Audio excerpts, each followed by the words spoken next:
All right. Welcome. Welcome to Merriam School of Music.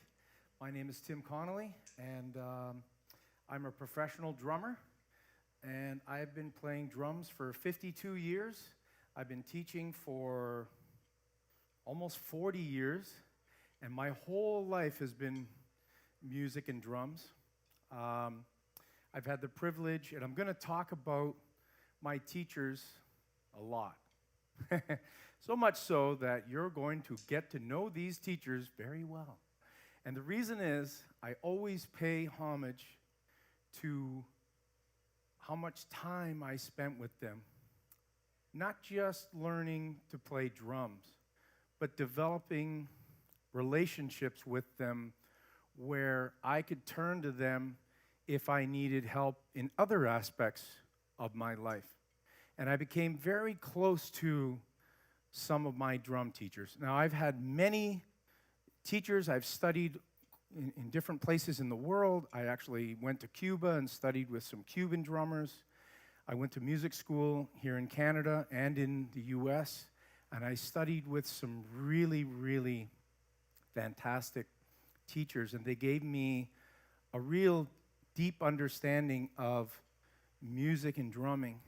But more importantly, the most important thing that I learned, which you're going to see, hopefully, throughout the evening, is one particular drum teacher whose name is Dom Famulero.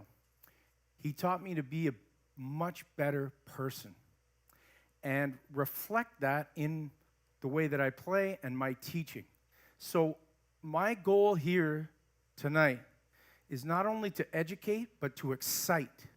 I want to create excitement about music, about drumming, about being a good human being and being kind to one another and not criticizing people for the style or kind of music that they enjoy. All music, if you enjoy it, all music is good.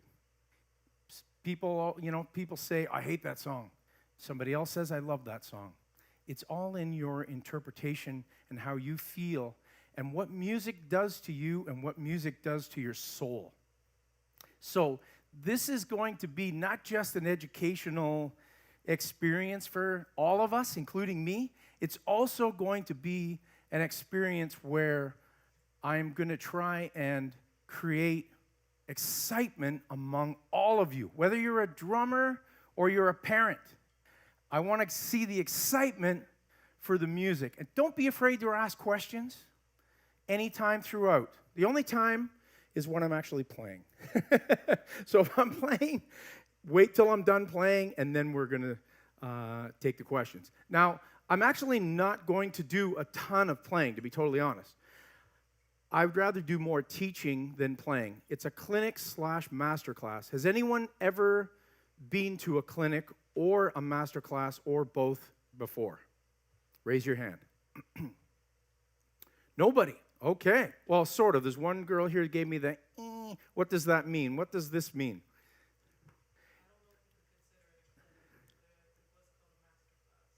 Okay, and was there a drummer, or was it a drummer that taught you like a lesson? It was a what? Oh, vocal masterclass, and you went and had instruction in a group environment.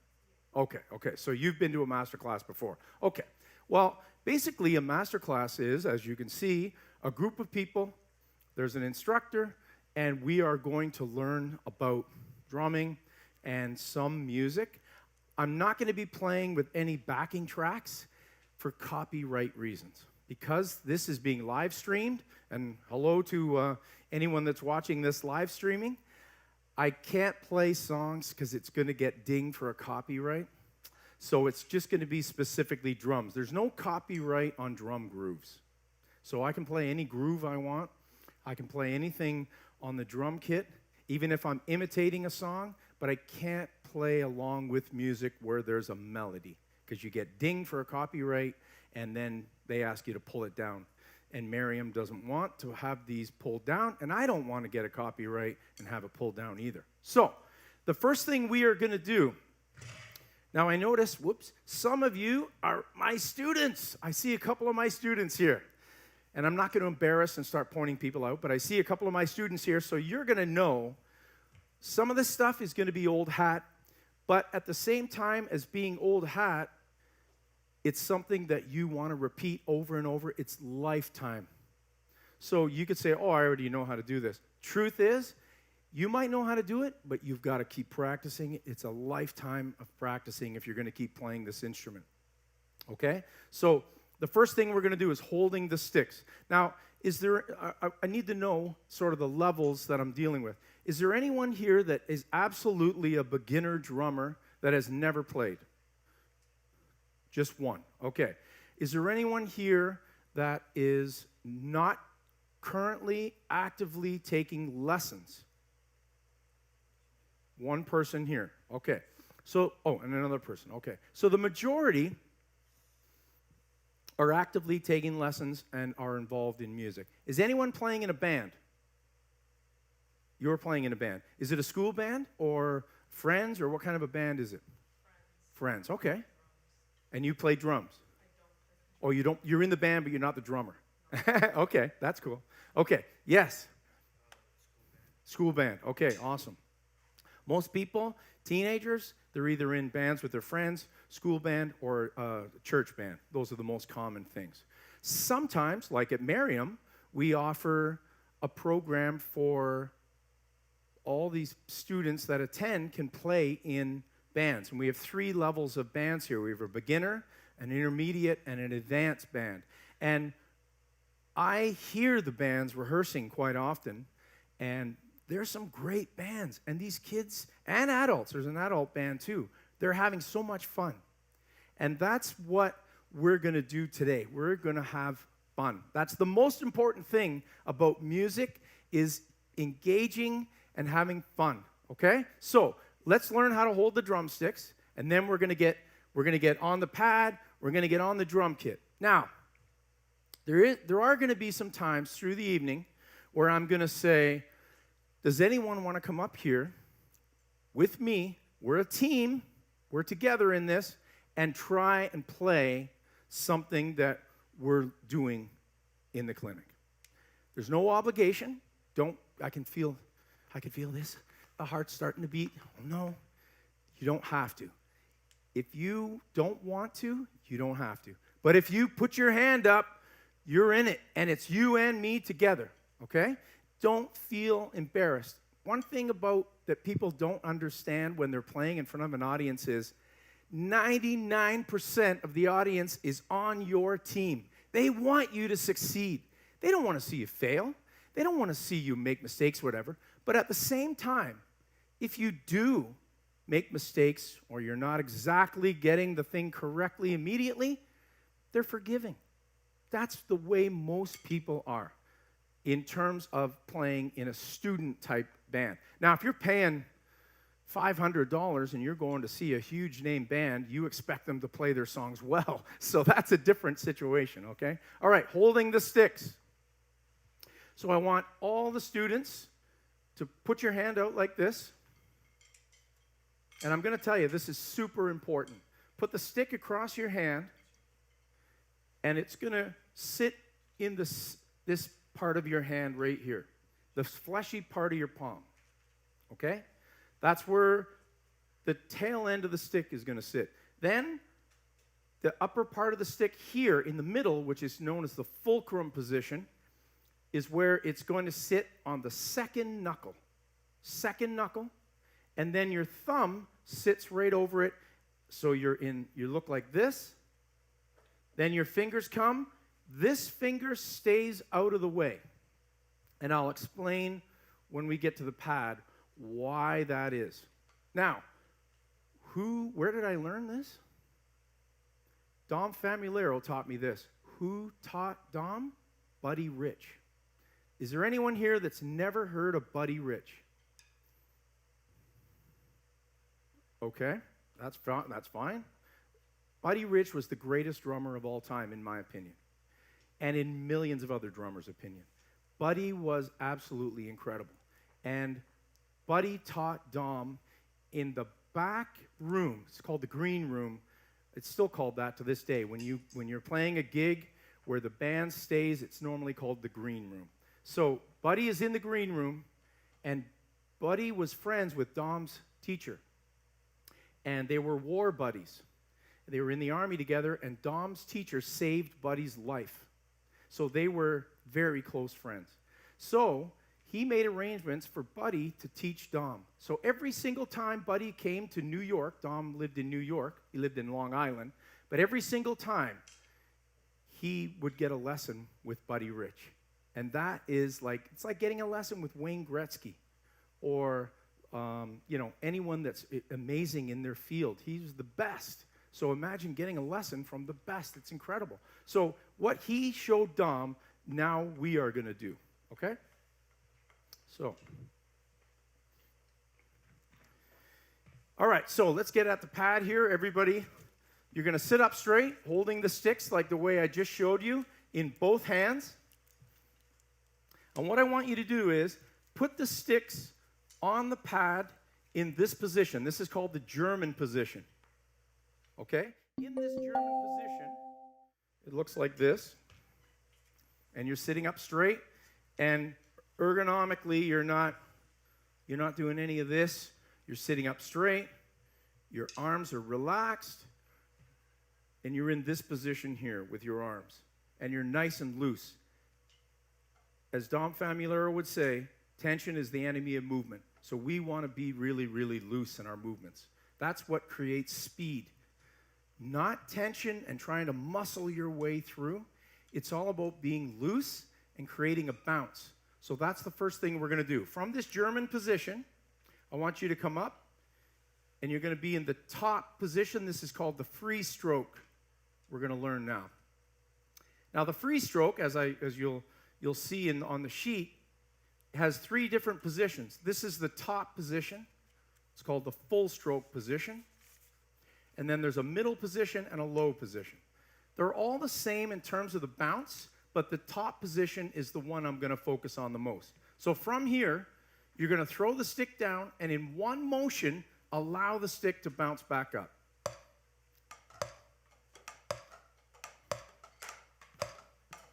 Let's do it together in time. 1, 2, 3, 4. 1, 2, 3, 4. 1, 2, 3, 4. Switch to the left hand. 1, 2, 3, 4. 1, 2, 3, 4. Now, make sure your palms are facing down. Thumbs up is called the French grip. Thumbs looking at each other is the German grip. We're learning this in the German grip. French grip is awesome. Traditional grip is also awesome. But we're not focusing on that right now. Those are different lessons. We're going to focus on the German grip with the free stroke. Let's do 4 in each hand. 4 rights, 4 lefts. 1, 2, 3, 4. 1, 2, 3, 4. 1, 2, 3, 4. Repeat. 1, 2, 3, 4. 1, 2, 3, 4. Good. Now, always think about the stick bouncing. Don't do this. This is the mistake that I see a lot of young drummers. And when I say young drummers, I don't mean age. I mean drummers that just haven't been playing for a long time, or drummers that have never learned the free stroke. I see this. And they choke the stick, and they don't allow the stick to move. So you want to allow the stick to move. This is called the exercise for the free stroke. The stick comes right back. Now you'll notice it's doing all the work. I'm doing nothing except this. I'm throwing the stick. The stick then does the rest. That's the key. That's what CEOs of companies do. They sit in their office, they collect a big paycheck, and everybody else does the work. So think of that.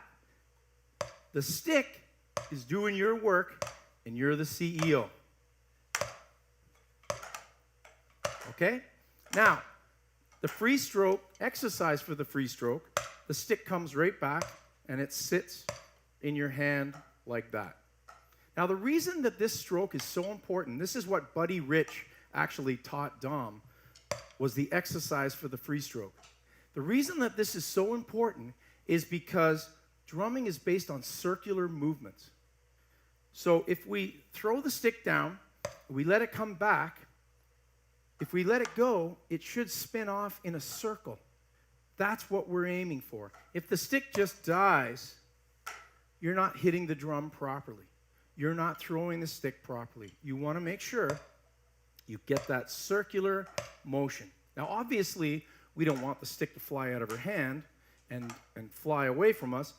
We're going to control it, but we're going to control it with the stick completely doing the movement on its own. Okay? All right. So I want to see you guys now just doing some throws like this and getting the stick to bounce. Okay? Right. Now, try not to hit on the edge of the pad. Use the tip of the stick when you're doing this. So the stick comes up, and you're bouncing it off the tip of the stick.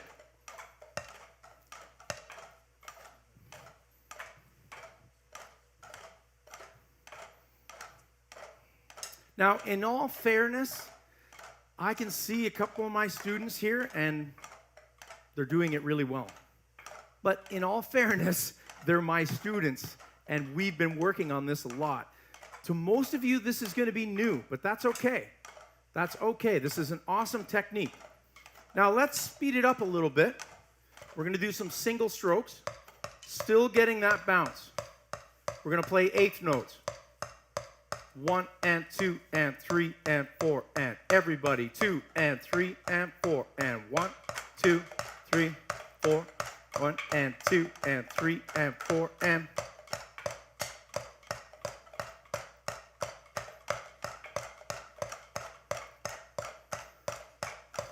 Good. Right, get that stick bouncing. Okay, now just for demonstration purposes, I'm going to show you guys what this looks like a little bit faster.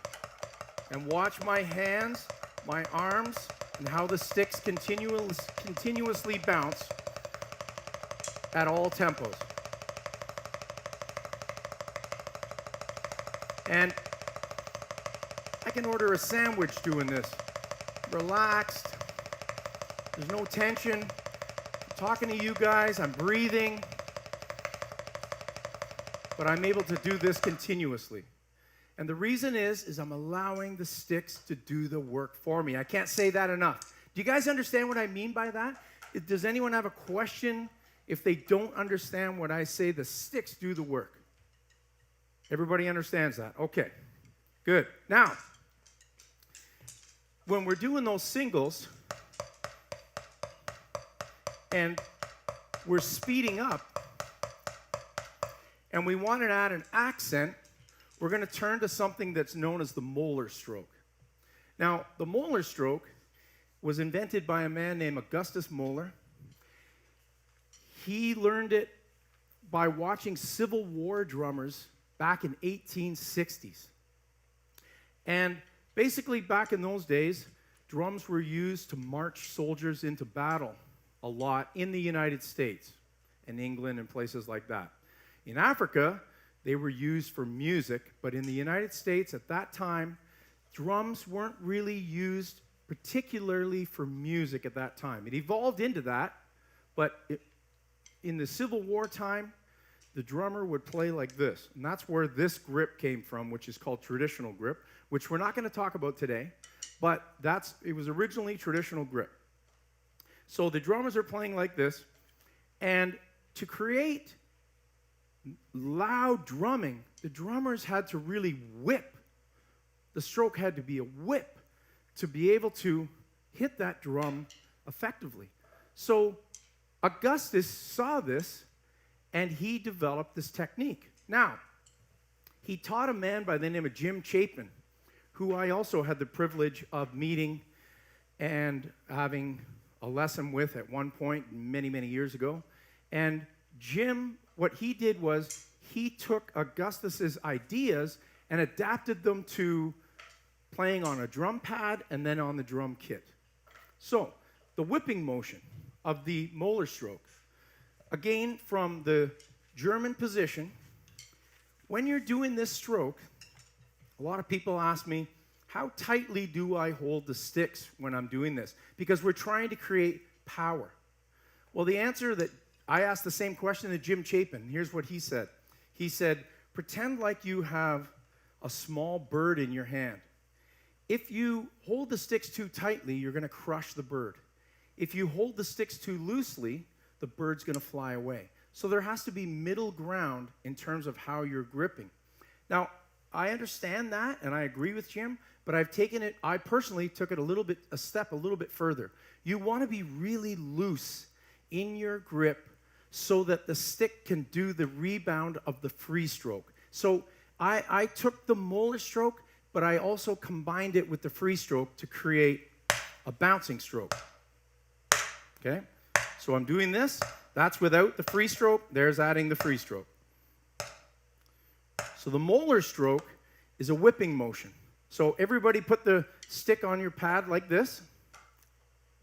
You put your arm out like this. You lift the stick up so it sits like this. Should be loose. Okay? Then come around, do a whip. So the motion is like this. So think of an actual whip. The most power generated when you actually crack a whip is the tip.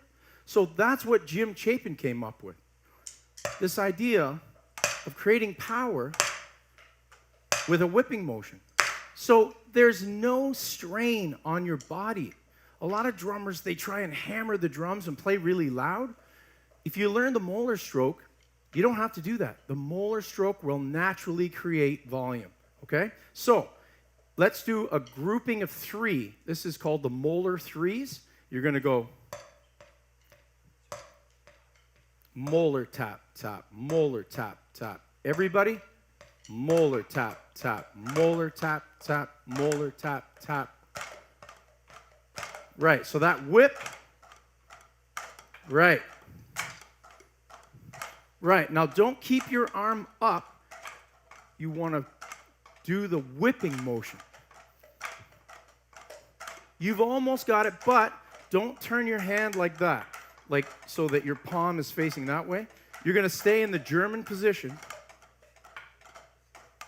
and throw the stick down. All right, so make sure your elbow actually snaps in. Yeah, Carrie? Yeah. So, let's do the left hand now. Watch my wrist, how it's fluidity in the motion. Okay? Let's alternate right, left, right, left. Moeller, tap, tap. Notice how the stick bounces up. Then I control it. Now watch when I go faster.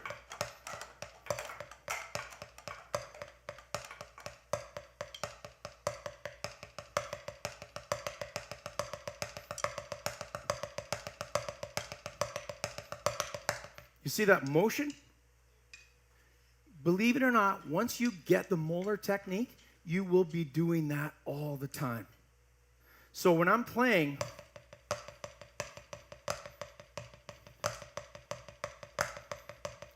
this is low Moeller. It's a pumping motion that I'm doing. Then I'm doing middle Moeller here to create the snare drum feel. 1, 2, 3, 4. So let's try this as a groove on your pad. All right? So remember, we're doing groups of 4. 1, Moeller, tap, tap, tap, Moeller, tap, tap, tap. Everybody with the right hand, unless you're a left-handed drummer. Do we have any left-handed drummers in here?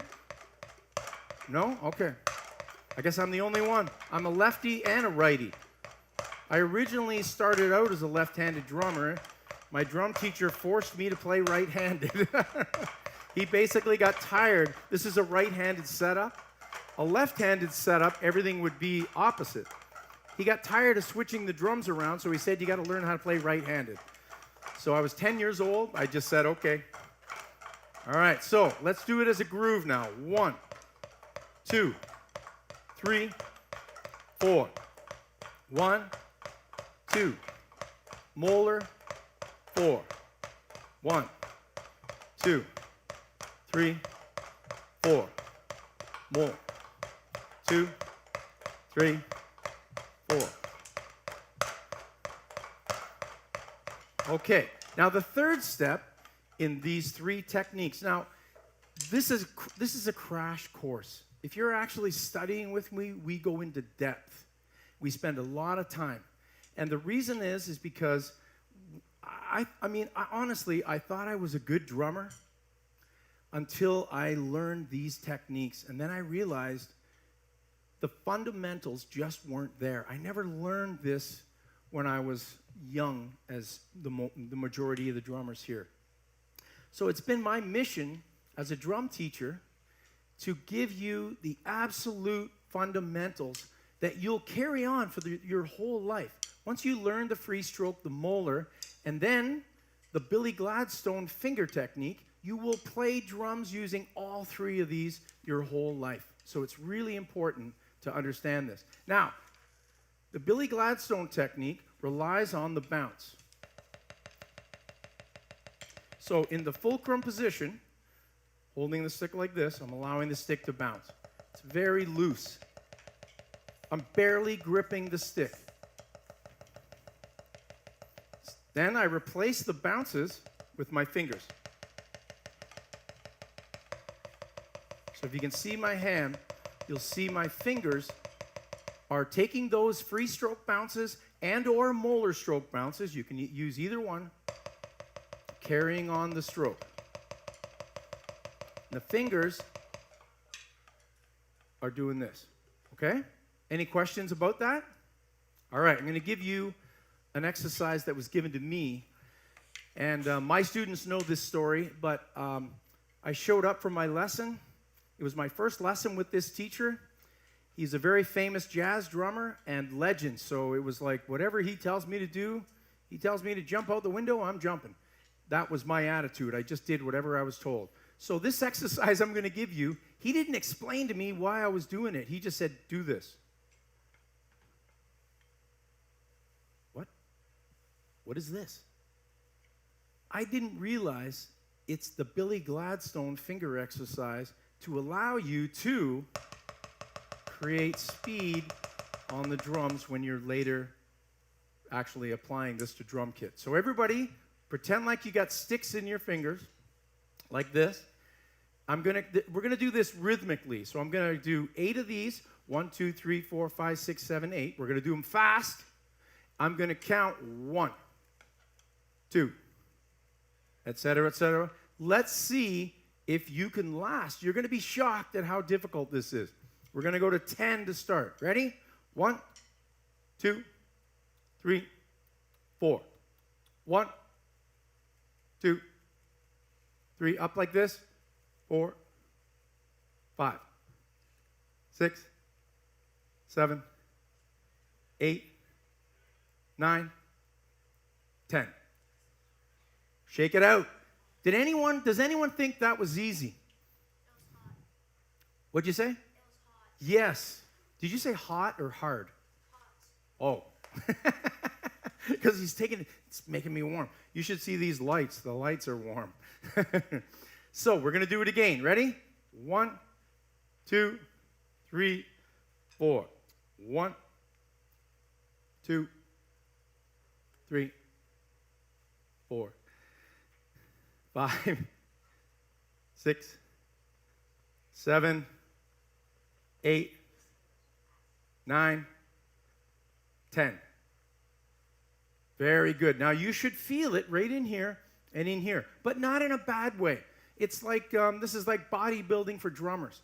We're creating the motion and we're strengthening these tendons in our arms and fingers to be able to eventually translate that to our strokes.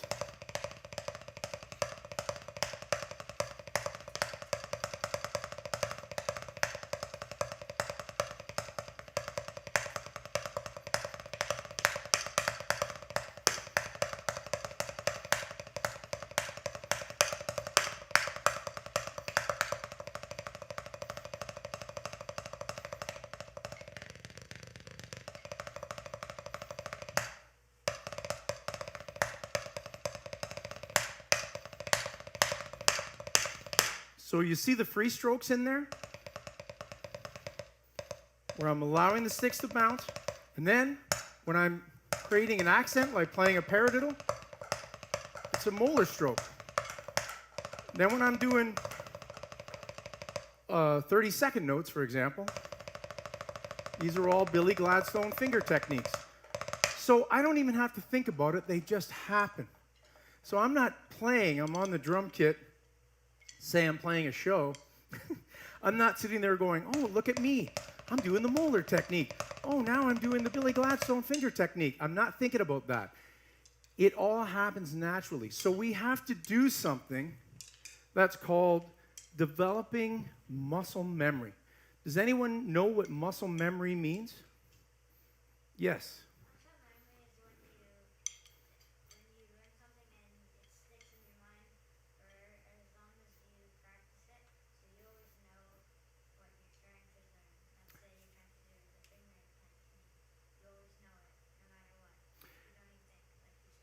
Excellent answer. There's a little bit more to it, but that was an excellent answer. Yes. It's kind of like something you learn and then you do it without thinking. Like, I guess for example on the drums, like you learn some kind of stroke, then like you do it without thinking about it. Okay. Yeah, you had your hand up?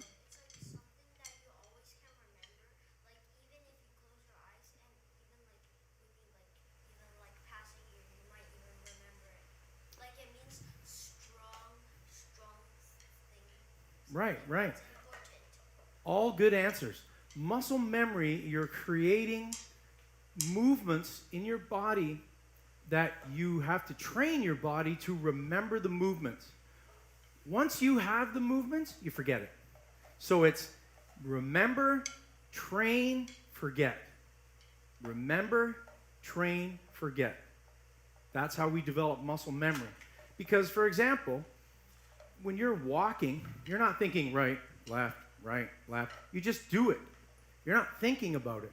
Now, when you first learned how to do that as an infant, obviously you weren't counting or making, you weren't actually, you just sort of did it, but you had to take time to learn how to do it. So that's the learn, and then remember, and then the training. So the training is training your body to remember the movements, and then once you have them, you don't have to think about it anymore.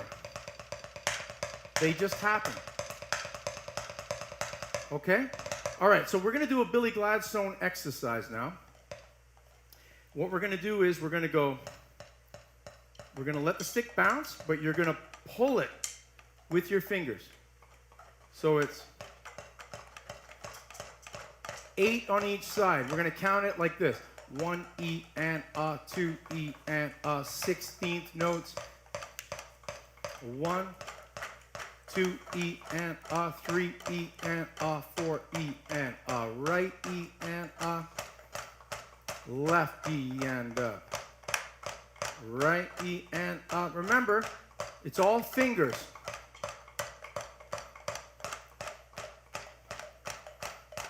Let's go a little bit faster. More fingers.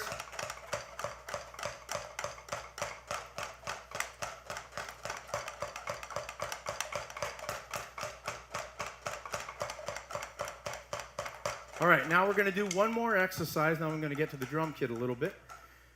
This one is a little bit tricky, so you got to pay attention here. You're going to go right, E, and A. Then you're going to go we're doing 8th notes to 16th notes. So 1 and 2 and. Then starting with your left hand, 3 E and A, 4 E and A. Then you go to your left hand, 1 and 2 and. Then your right hand, 3 E and A, 4 E and A. So watch me do it.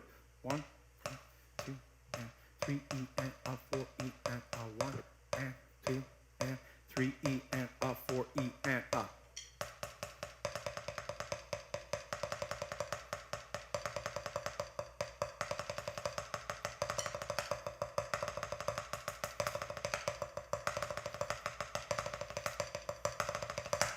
Excellent Billy Gladstone finger development exercise. It's also elements of the Freestroke in there as well. Now you can take this and turn it into a Moeller exercise as well if we accent this part and then accent that part. Right now we're going to do it without the accent. We're going to do it slow. Everybody together. 1, 2, 3, and 4, and 1 and 2 and 3 E and A, 4 E and A, left and 2 and 3 E and A, 4 E and A, right, 2 and 3 E and A, 4 E and A.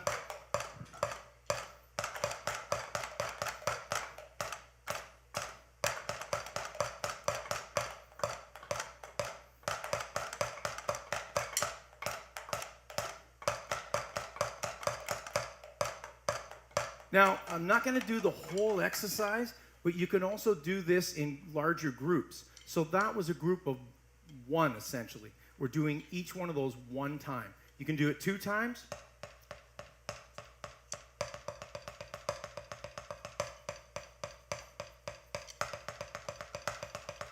Now, you'll notice that everything is bouncing and relaxed.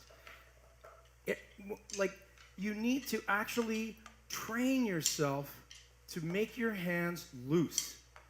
This is the thing that I see with a lot of drummers that come to me. I teach a lot of professional drummers too, and they're trying to develop their hand technique.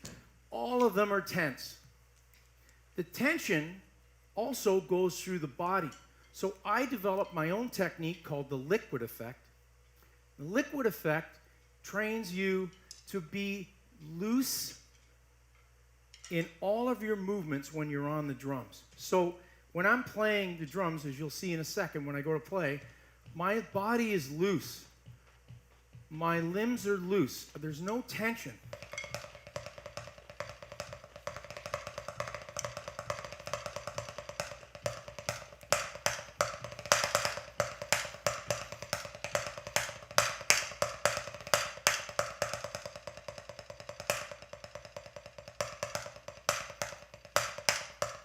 Okay? So think about the liquid effect and being loose. Any questions? Okay. Let's go over to the drums a little bit. I'm just going to demonstrate a little bit of what I was talking about with some grooves. Okay?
So everything that I was doing, I'm always thinking about bouncing.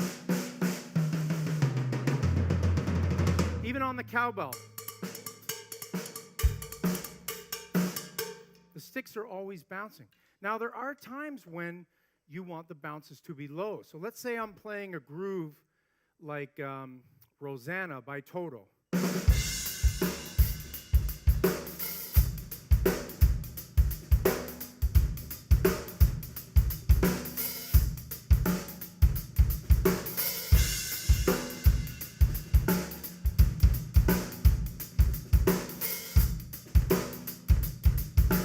So you'll notice that the ghost notes are down here. So when I'm doing the ghost notes, it's really quiet.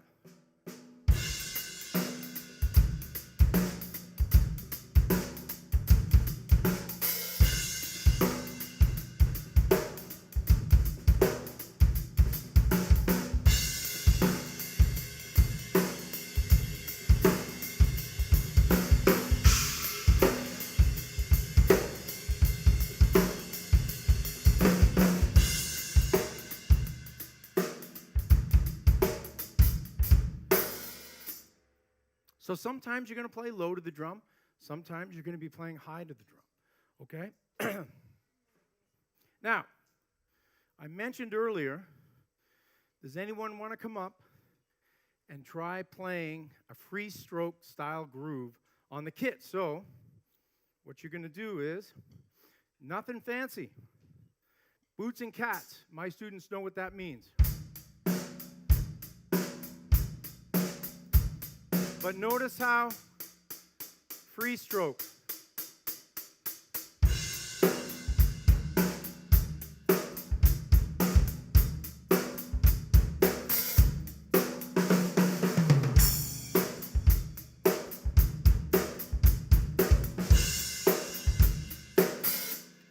Anybody want to try that? Yes, awesome. Remember, we're in this together.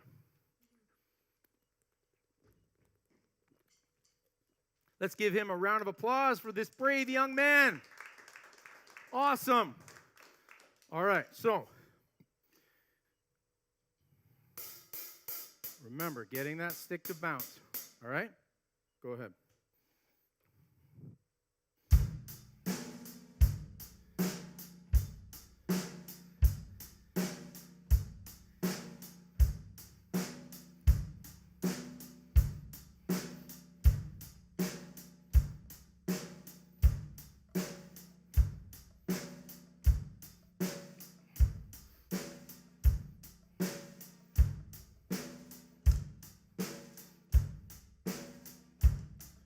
Okay, that was awesome.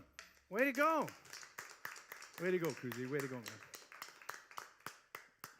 So he's getting a nice bounce. The other thing about the bounce that I can't emphasize enough is when you're using the Freestroke, you can go quite fast, but be super relaxed. I don't get tired.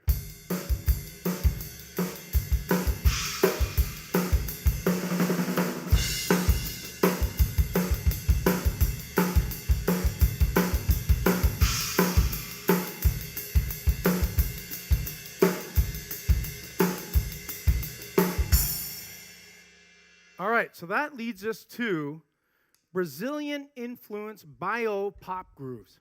Now, what I did was I took the baio, which is a Brazilian rhythm,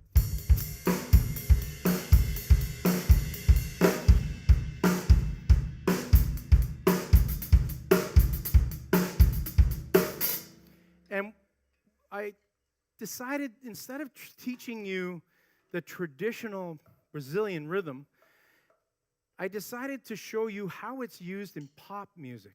Because about 12 years ago, up until probably 3 or 4 years ago, and still in some pop tunes, this is the beat that every artist uses. Every one of the pop artists, Sean Paul, Katy Perry, Bruno Mars, you name the artist, Justin Bieber, all the pop stars, they use this baio rhythm, okay? Now, basically what it is, simply, is I'll play like I said, this isn't traditional Brazilian. This is adapted to pop music.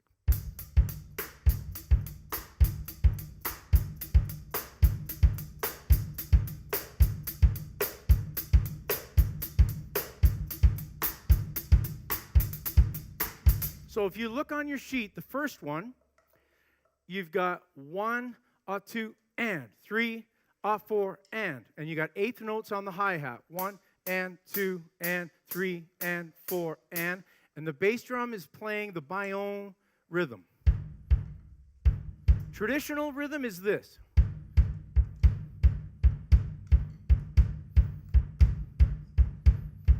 Then you'll have another drummer going.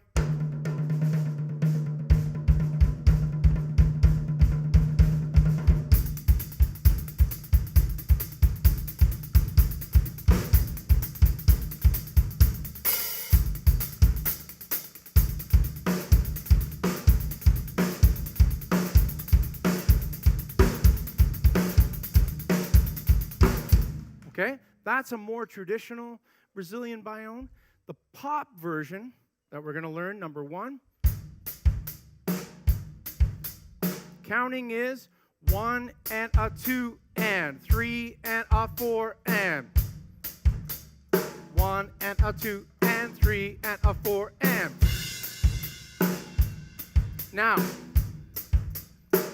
the most important thing is the groove.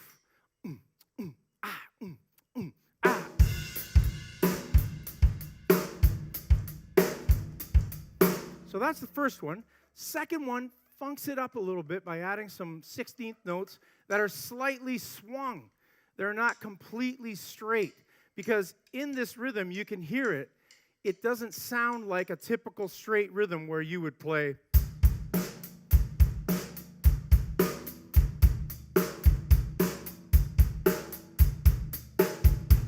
That's a rock beat that's very straight. The baio has this swung, natural swung feel. So the second one, we're adding some 16th notes.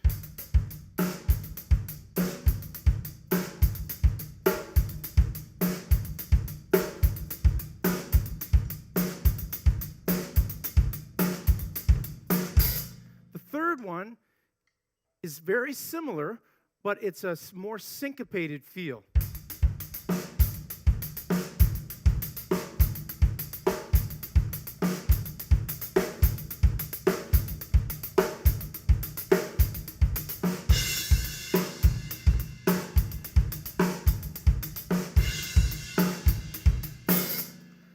Then the next one is straight rights, meaning you're playing a 16th note pattern.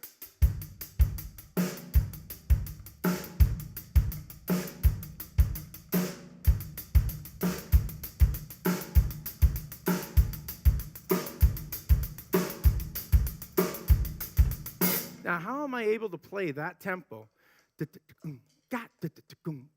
And play and keep those 16ths smooth? It's the fingers, the Billy Gladstone, okay?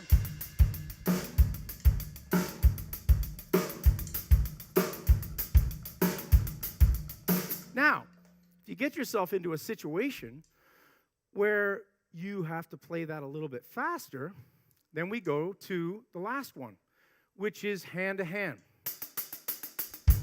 So you're going a little bit faster, and you're still going to swing the 16ths a little bit.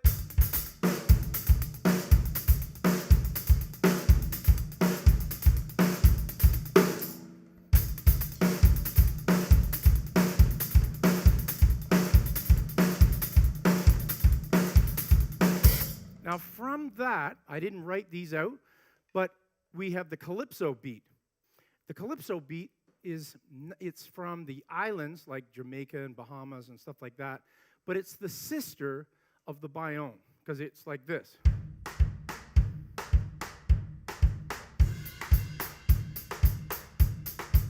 And every one of these patterns can be played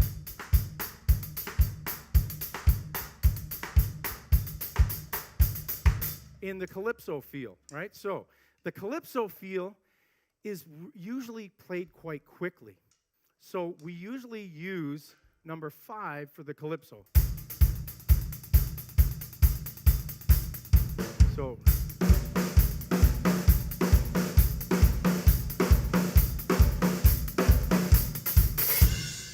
all right. Do I have a volunteer to come up here and attempt to play the baio of any kind? Anyone interested in coming up and trying? Okay, that's fine. No pressure. No pressure at all. Let's just quickly see how we're doing for time. All right, 8 o'clock. Do we have any questions? All right, now we're going to move on to another Brazilian rhythm. It's called the Samba. And I have something very unique about the Samba here. This is a Samba whistle. The Samba is not, for drummers, is unlike any other music because not only are all 4 limbs doing different patterns, but you're also playing a whistle along with it. Okay? So, I'll demonstrate it a little bit and then I'll break it down.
That's tiring. Okay, so let's break it down a little bit. The feet. This is known as the Samba feet. In music, the Samba is playing something called an ostinato. Does anybody know what an ostinato is? Yes. Anybody else? Okay, an ostinato is a repetitive phrase, repeating. In drumming, we as drummers do a ton of ostinatos because sometimes the ostinato's in the feet and the hands are playing a melody. Sometimes the ostinato is in the hands and the feet play a melody. Sometimes we do it hands to feet. It's an amazing thing. So this ostinato is 1, 2, and 3, 4, and 1, 2, and 3, 4, and 1, 2, and 3, 4, and 1. Now I have a breakdown. If you look at the Brazilian Samba sheet, I have a breakdown of all the parts. So you'll see in the middle is the feet. 2 and 3, 4 and 1. 2 and 3, 4 and 1. Now the cymbal part.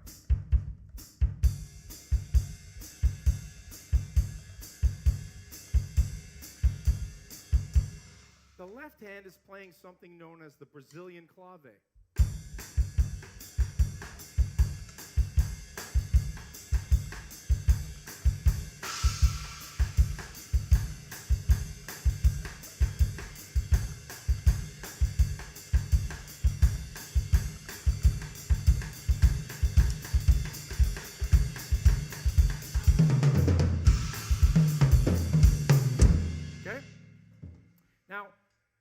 version that I played is the way they would play it in Brazil.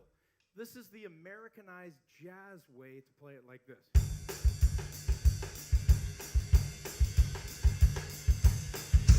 So that's what I've written down. But the Brazilian way, because they don't play, these grooves are not played on drum sets, they're played on percussion, many percussion instruments. So this is called the surdo, this drum here. Quite often, it's without the snare, too.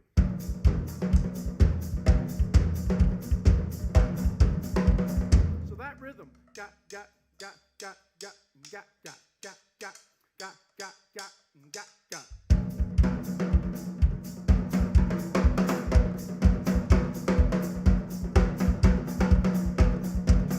that's inside of there.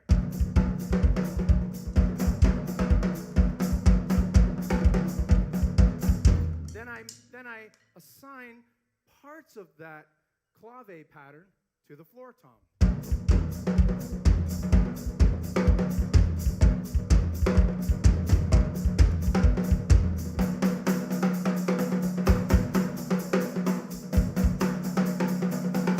Now in Canada and the US, the samba was made famous by one song, and it's called Fool in the Rain by Zeppelin. So in the middle section of Fool in the Rain, John Bonham goes into a samba, and he plays it exactly like I just played it. He doesn't do samba feet, though, because he does it as quarter notes.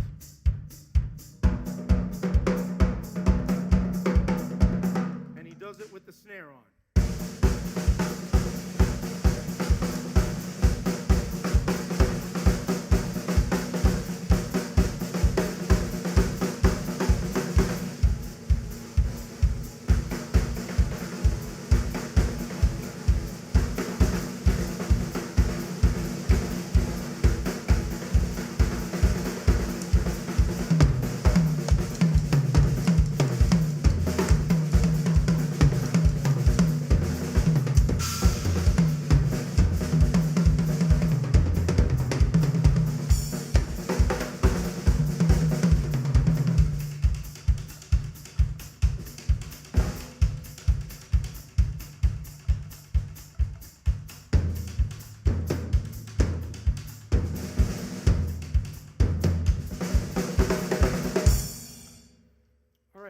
Questions about the samba? I have a question for you. When I was going like this,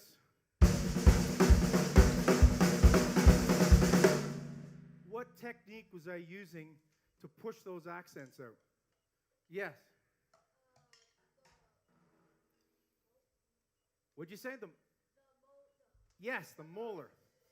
That is correct. Very good. All right, I would love to see somebody come up and just try the hand pattern. No feet, because the feet's the most difficult part. Anybody? Okay. Question. Does anyone here listen to Brazilian music at all? Because when you go home, just punch in your computer on YouTube the Brazilian samba, and you'll listen to it, and you'll go, I hear now what he's talking about. I cannot play the music. I would love to be able to play along with some music, but because of copyright reasons, like I mentioned, I can't play any music at all, unfortunately. I didn't write any Brazilian songs, so I don't have any rights to any of it. So you'll hear the whistle, and the whistle is doing different types of things in terms of what it's blowing, and it's all rhythmically. You got a long whistle. I'll show you what the whistles sort of stand for with the drum beat. So when you have the long whistle, that's like, stand to attention, come to attention, everybody watch me, you know. One of the things that you can do with that, musically,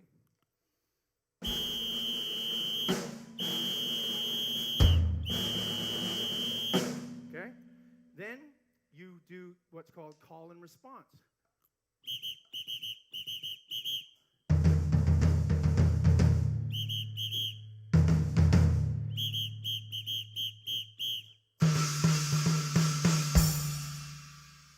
all this call and response going on. Then when I'm actually playing the rhythm, I'm duplicating this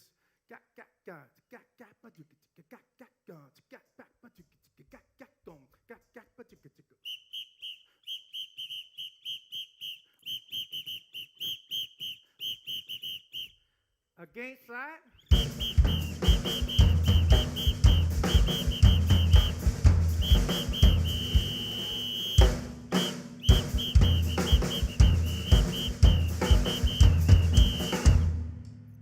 So everything has a part.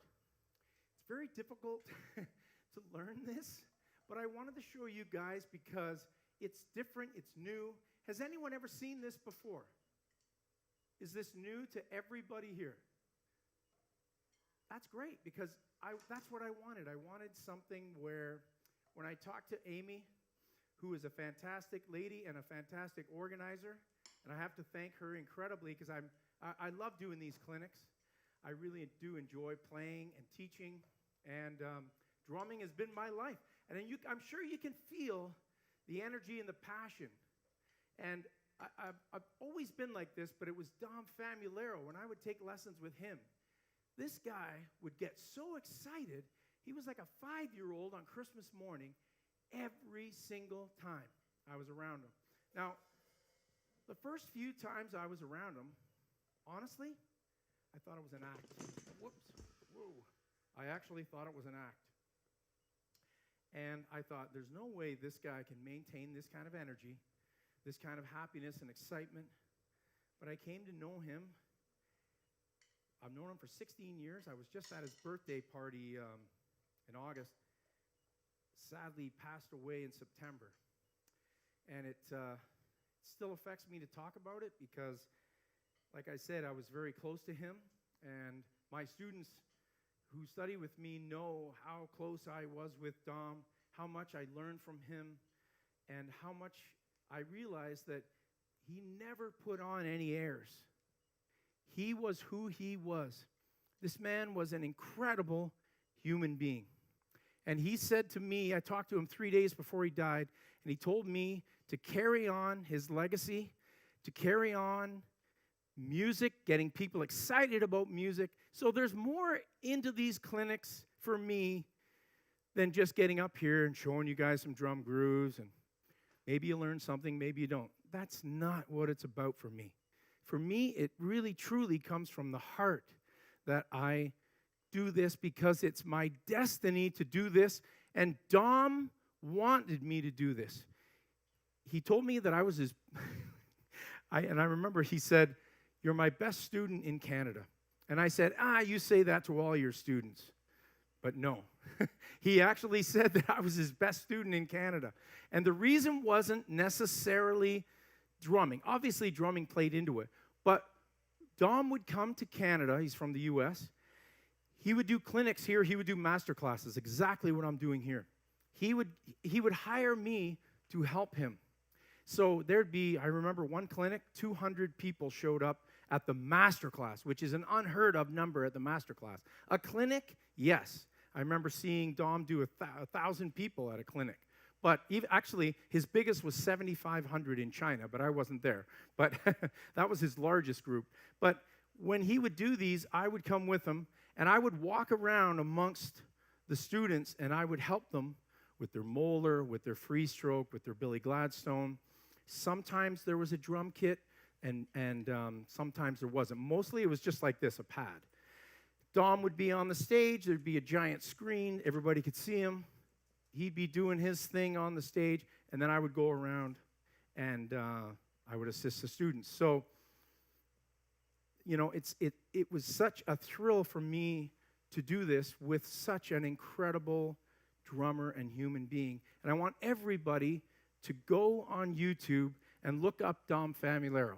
Not only do I want you to watch him play the drums, because he's incredible, but if you can go to one of his clinics where he's talking and listen to how he talks about positivity and how he talks about how we treat each other and how we need to show more love and more compassion in our day-to-day lives with people. And music brings that out in people. That's why I love to do these clinics, because we get to share not only the drums, but we also get to share time and experience. And I want you to know that I really appreciate you taking the time to come out, to come to this clinic and see me. And now I'm going to take some questions. There's got to be some questions. Please don't be afraid to ask any questions that you like.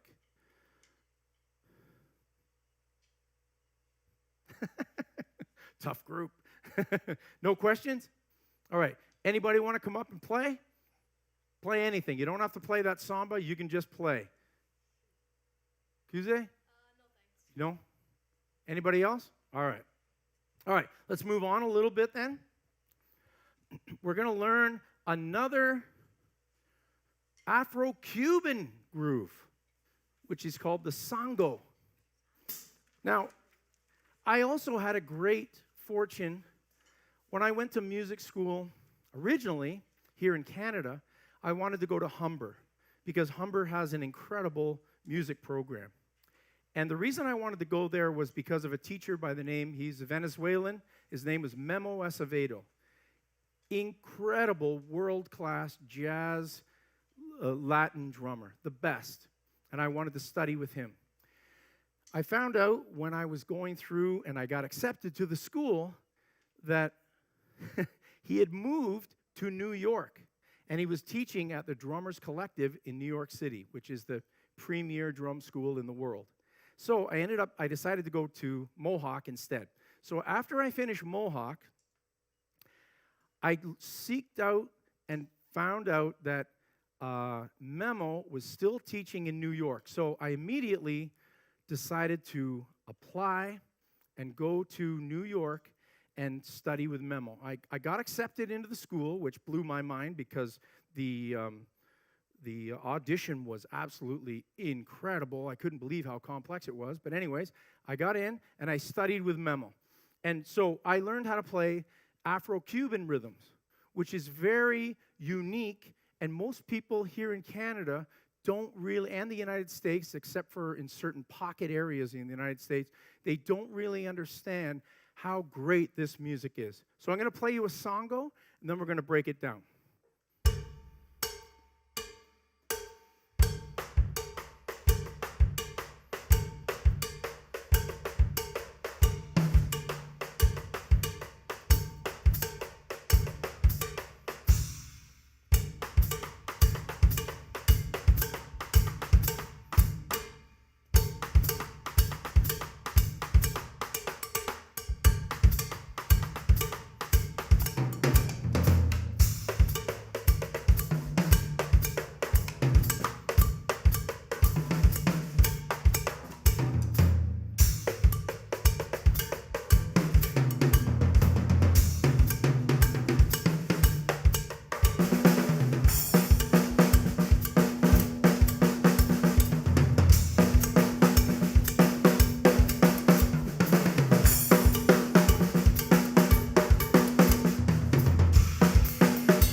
So, as you can tell,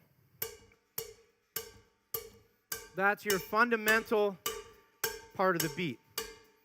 Now, in Afro-Cuban music, we have something called a clave. The Brazilian clave, the Afro-Cuban clave, this one was called 3-2 Latin clave. So it's...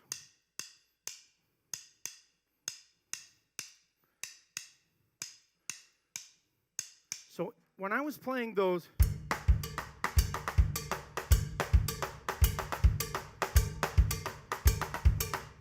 The clave is inside of that rhythm that I'm playing on the snare drum.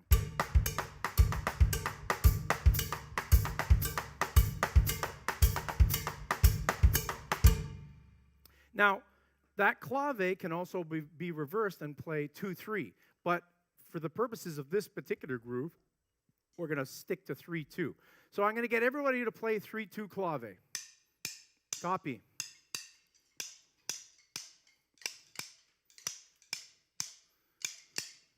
Keep going.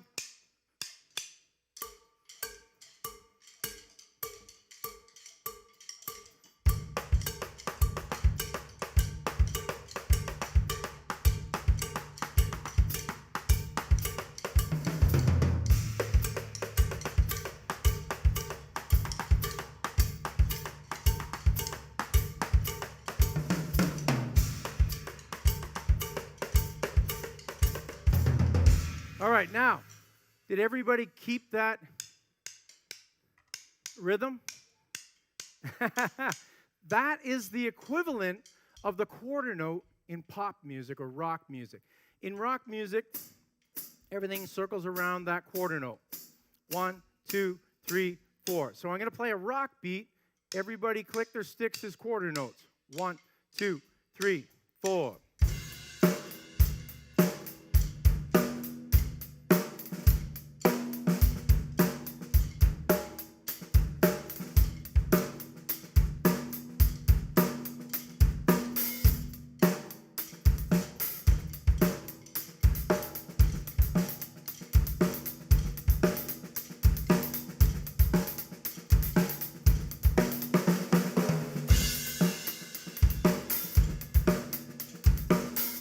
Now, that was pretty easy. Everybody was bang on. So in Cuba, this is easy for Cubans because it's the same as them going, or us going.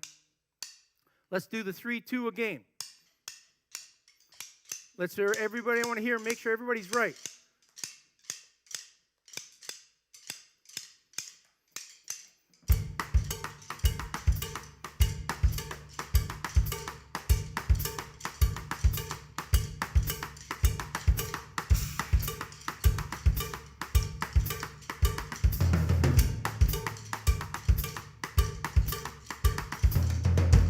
That was much better. Got to give you guys a round of applause. Very good. Does anybody want to try and play the songo? That was, I heard that gasp. Anybody? No. Okay. Anybody have any questions about the songo? Okay. Now, I do have a couple of things here. Everybody can have a sticker. It's I'm on YouTube, Tim Connolly Drums on YouTube, and this is my logo for my channel, and I've got 3 things to give away here. Now, originally, Amy and I came up with an idea that we were going to give stuff away based on people coming up. So right away, Cruze, come up here and pick what you like, my friend. There's 2 sizes here. I'm going to guess you can take a hat or a T-shirt. That's the small. I'm going to say that's probably better for you. So you can take the T-shirt or the hat. It's up to you. It's still big on you, but that's okay. That's okay, man. I'm awesome that you got it. Now for the other 2, I'm going to have to resort back to my other method, Amy. Because nobody else came up.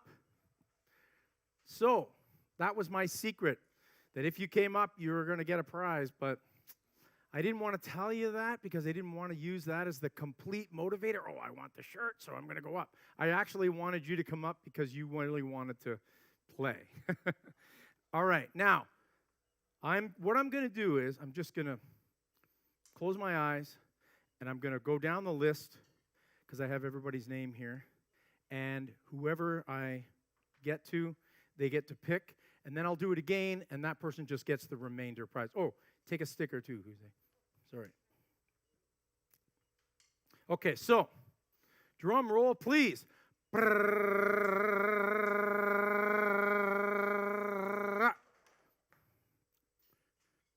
Okay. Gurjog. Gurjog?